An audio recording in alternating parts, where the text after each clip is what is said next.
Olá pessoal, hoje eu quero compartilhar com você um pouquinho a respeito de nós experimentarmos a realidade do amor de Deus, ok? Em 1 João capítulo 4, nós lemos: Deus é amor, todo aquele que permanece no amor permanece em Deus e Deus nele. Dessa forma o amor está aperfeiçoado entre nós, para que no dia do juízo tenhamos confiança, porque neste mundo somos como ele. No amor não há medo, ao contrário, o perfeito amor expulsa o medo, porque o medo supõe castigo. Aquele que tem medo não está aperfeiçoado no amor. Amor é outra realidade que é inerente a Deus, assim como a bondade, assim como a santidade. Amor é uma característica inerente de Deus. Essa palavra amor, dentro do contexto da nossa sociedade, é uma palavra muito mal compreendida, muito mal interpretada por nós, não é verdade? Nós relacionamos amor com sentimento, num primeiro momento. Nós relacionamos amor com um desejo que muitas vezes temos na nossa alma por algo, por experimentarmos algo.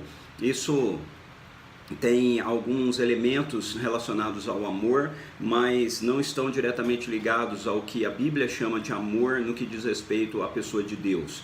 Para que o amor de Deus fosse expresso de uma forma mais clara, os escritores do Novo Testamento, inspirados pelo Espírito Santo, buscaram uma palavra para designar esse amor, uma palavra que não era utilizada de forma corriqueira dentro do contexto deles. A palavra é a palavra ágape, a palavra amor, ou o verbo agapau, ok? Amar. Ao invés de usarem a palavra mais comum, que era a palavra filéu, ou philos, que vem de amizade, de amigo, de um amor de amizades. Havia uma outra palavra no grego, há uma outra palavra no grego também designada para amor, que é eros, ok? Eros é a palavra que vem para a nossa língua portuguesa, traduzindo erótico. Então, existem dimensões diferentes na língua original do grego, que foi escrito no Novo Testamento, para a palavra amor. E na nossa língua nós usamos apenas uma palavra para designar todas essas coisas, não é verdade? Por exemplo, às vezes uma pessoa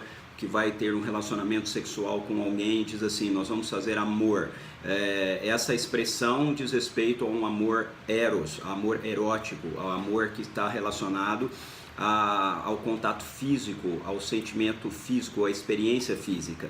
Filéu tem a ver com esse amor que é um amor de troca, um amor de amizade, um amor onde nós recebemos alguma coisa de alguém, nós damos alguma coisa para esse alguém, então existe uma troca entre nós. Mas ágape foi uma palavra utilizada pelos escritores do Novo Testamento, orientados pelo Espírito Santo, trazendo esse sentido, esse significado da realidade do amor como algo que é dado a nós imerecidamente, um amor que gera em nós a segurança, porque ele está estabelecido no caráter daquela pessoa que ama. Por isso as escrituras nos dizem aqui que Deus é amor. Deus é agapau, ou seja, Deus ele tem na sua natureza esse amor que se compromete conosco independentemente de qualquer coisa, independentemente de qualquer realidade, um amor que se assume assim por conta da natureza própria da pessoa que ama. Por isso as escrituras nos dizem em João capítulo 3, verso 16, porque Deus amou o mundo de tal maneira que deu o seu Filho unigênito para que todo aquele que nele crê não pereça, mas tenha vida eterna. Ou seja, a entrega de Jesus, o envio de Jesus é motivado pela realidade do amor existente na Trindade, o amor pela criação, o amor pelo mundo, o amor pela humanidade. Eu sei que algumas pessoas, seguindo uma interpretação teológica para esse texto, Deus amou o mundo, querem afirmar que esse amor de Deus pelo mundo é um amor apenas por pessoas que foram escolhidas por Ele, eleitas por Ele. E não existe nenhum fundamento no texto de João para que essa afirmação seja feita por qualquer pessoa, ok? Isso é fazer uma leitura das escrituras a partir daquilo que a teologia que a pessoa segue afirma ser, e não a partir daquilo que as escrituras apontam para a gente. Quando Jesus diz que Deus amou o mundo de tal maneira que deu seu Filho unigênito para que todo aquele que nele crê não pereça, mas tenha a vida eterna, ele está dizendo isso no registro do Evangelho de João, dentro de um contexto de conversa com Nicodemos, onde ele está dizendo para Nicodemos que as pessoas que não nascem de novo não são capazes, não nascem do alto, não são capazes de entender as realidades do reino de Deus. Deus ama, porque a natureza dele é amar, a natureza dele é o amor, assim como a natureza dele é a santidade, assim como a natureza dele é a bondade, assim como a natureza dele é a graça, assim também como a natureza dele é o juízo. O juízo de Deus, na verdade, é uma expressão do próprio amor de Deus. Se Deus ama e se o amor tem a ver com a característica dele, então Deus não pode deixar de exercer juízo contra qualquer coisa que destrua aquilo que ele ama. Então o juízo de Deus, ele é exercido contra toda a realidade que distorce a sua criação. A queda é uma realidade que distorceu a sua criação. O pecado é uma realidade que distorceu a sua criação. Então Deus tem que trazer juízo sobre essas coisas. No entanto, essa perspectiva do juízo muitas e muitas vezes também é compreendida de uma maneira equivocada por parte da gente quando nós nos referimos a Deus, porque para nós juízo tem a ver com vingança, juízo tem a ver com nós nos vingarmos de alguém que não quis fazer as coisas do jeito que nós gostaríamos que fizesse ou que de alguma maneira nos prejudicou, então nós vamos fazer com que essa pessoa pague no final. Muitas pessoas olham para Deus e olham para a questão do juízo de Deus nessa dimensão, ou ensinam o juízo de Deus nessa dimensão, dizendo que no final Deus vai condenar todos aqueles que não se renderam a Ele, todos aqueles que não aceitaram o Evangelho, todos aqueles que não se renderam ao amor dele em Jesus. E isso é uma situação bastante estranha e muito complicada para que a gente conjugue essa realidade do juízo de Deus à realidade do amor de Deus.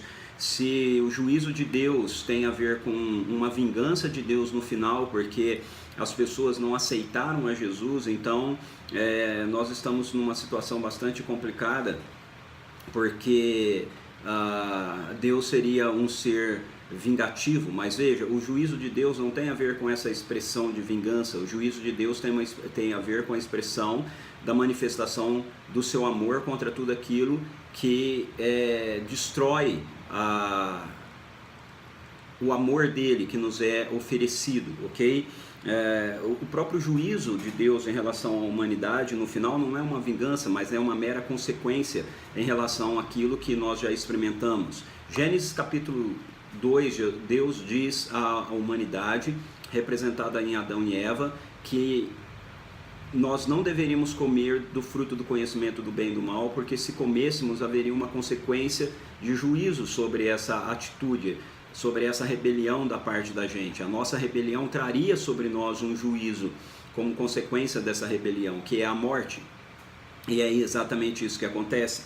Então Jesus entra na história para ele resolver essa situação de rebelião. Deus não deseja exercer o juízo dele contra a humanidade. Deus deseja estender a graça dele à humanidade. Então, em João capítulo 3, nós somos informados que essa ação de Deus é resultado, na verdade, do amor dele, que é característica dele, ok? Dentro da realidade da Trindade.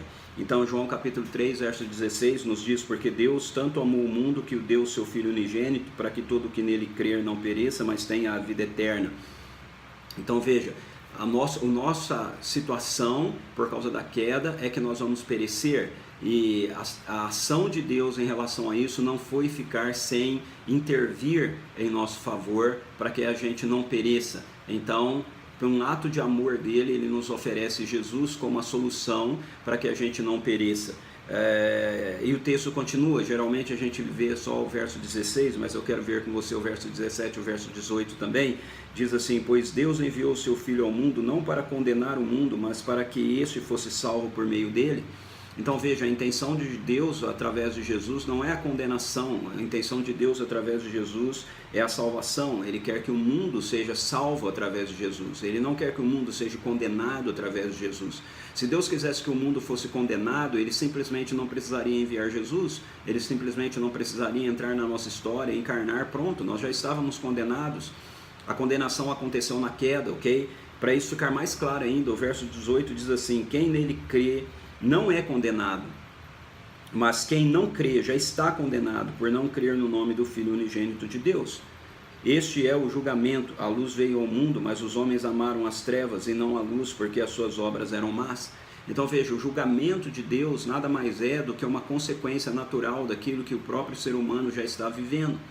O verso 18 diz para a gente que quem crê em Jesus não é condenado, mas quem não crê em Jesus já está condenado, não diz que será condenado. Então o juízo final de Deus não é uma expressão de um pagamento de Deus por nós não termos aceito aquilo que Deus fez por nós, ok? O juízo final de Deus é uma consequência natural de nós estarmos numa condição em que fomos inseridos na nossa rebelião, mediante a queda da humanidade. E a maneira de Deus solucionar isso foi expressar o seu amor para conosco através do envio de Jesus.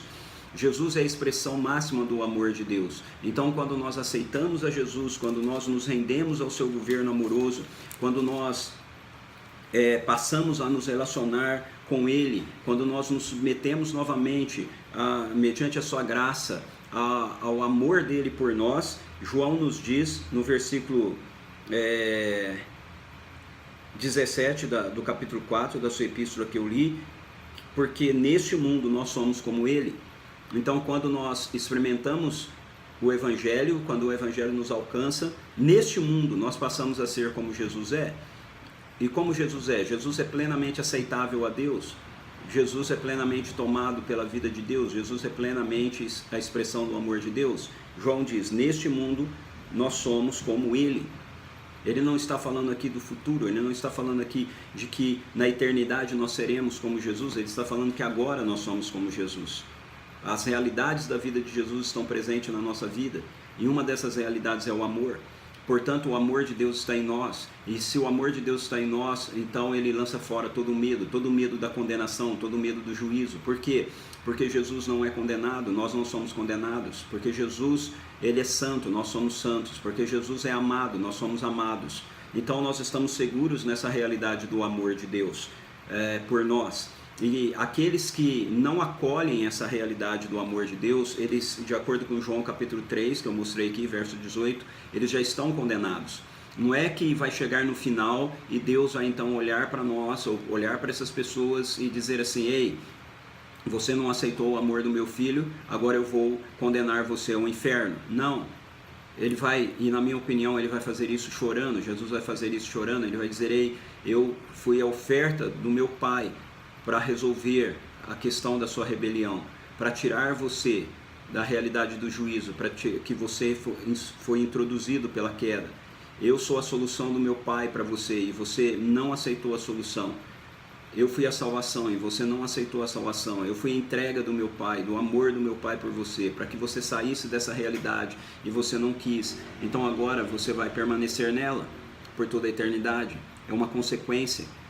O amor, para ser amor, ele precisa lidar com tudo aquilo que destrói o objeto amado.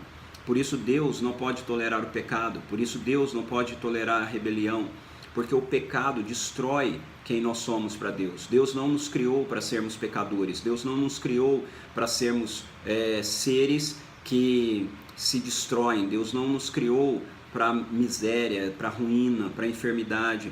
Nada dessas coisas tem a ver com o plano original de Deus. O propósito original de Deus está baseado na realidade do seu amor. Ele nos criou para que nós fôssemos seus filhos e filhas amados e amadas por Ele. Esse é o desejo de Deus para o nosso coração. Ele nos criou para que nós pudéssemos viver as realidades das boas obras que Ele preparou para que nós andássemos nelas desde antes da fundação do mundo, diz o apóstolo Paulo em Efésios capítulo 2, versículo 10. Então veja, Deus tem obras preparadas, projetadas para a humanidade desde antes da fundação do mundo. Essas obras podem ser experimentadas, podem ser vividas por aquelas pessoas que foram alcançadas pelo poder do Evangelho e se renderam ao poder do Evangelho, ok? Então, quando você se rende ao poder do Evangelho, quando eu me rendo ao poder do Evangelho, esses propósitos originais de Deus, programados em Cristo Jesus desde antes da fundação do mundo, começam a ser realidades presentes na nossa vida, expressas através da nossa vida. Verso 10 de Efésios 2 diz, porque somos criação de Deus realizada em Cristo Jesus para fazermos boas obras, as quais Deus preparou antes para nós as praticarmos. Essas boas obras aqui não tem a ver meramente com caridade, ok? Boas obras no Novo Testamento é uma expressão mais ampla, que diz respeito ao estilo de vida do reino, que diz respeito a tudo aquilo que Deus realmente planejou para que nós vivenciássemos, para que nós realizássemos, para que nós fôssemos. Então, eu realmente acredito que nem tudo aquilo que nós vivemos como humanidade, ou nem tudo aquilo que nós fazemos como humanidade tem a ver com a vontade de Deus para a nossa vida. Nós nos rebelamos contra a vontade de Deus para a nossa vida. Como eu falei no meu último vídeo, eu não concordo com essa ideia de que a soberania de Deus significa Ele determinar cada detalhe que está acontecendo na nossa vida. Nós somos criados como seres livres e nós interagimos com Ele. Hoje em dia, dentro da missiologia, isso é chamado de cocriacionismo. Nós continuamos nos rebelando contra a vontade de Deus. Eu não posso concordar e eu não posso dizer que tudo aquilo que pessoas fazem, seres humanos fazem, isso foi determinado por Deus. Eu não acredito que Deus determinou que uma pessoa matasse outra pessoa. Me desculpe se você pensa em Deus assim, eu não consigo enxergar esse Deus dentro da Bíblia. Eu não consigo enxergar esse Deus revelado e manifestado em Jesus. Eu não consigo entender, eu não consigo aceitar ou acreditar com base naquilo que as Escrituras me dizem, que é a vontade de Deus que nós oremos pela destruição de pessoas, por exemplo. Eu vejo muitas pessoas dizendo, bandido bom é bandido morto. Jesus disse certa vez para os discípulos, Tiago e João, que disseram se eles queriam que Jesus queria que eles mandassem descer fogo dos céus contra uma cidade de samaritanos porque não queriam recebê-los, que eles não sabiam de que espírito eles eram, que Jesus não havia vindo para destruir, Jesus havia vindo para salvar. Então, por pior que seja uma pessoa, o objetivo de Jesus não é a destruição, o objetivo de Jesus é a salvação.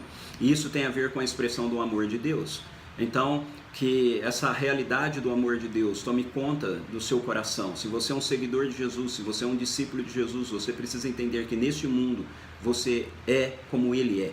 É isso que João diz. Então, Jesus nesse mundo é amor e essa é a expressão da sua vida diante deste mundo. Você é a expressão do amor de Deus nesse mundo. Se você ainda não é um seguidor de Jesus, se você não é um discípulo de Jesus, eu quero convidar você a começar a andar com Jesus, a experimentar a realidade do poder da vida de Jesus em você.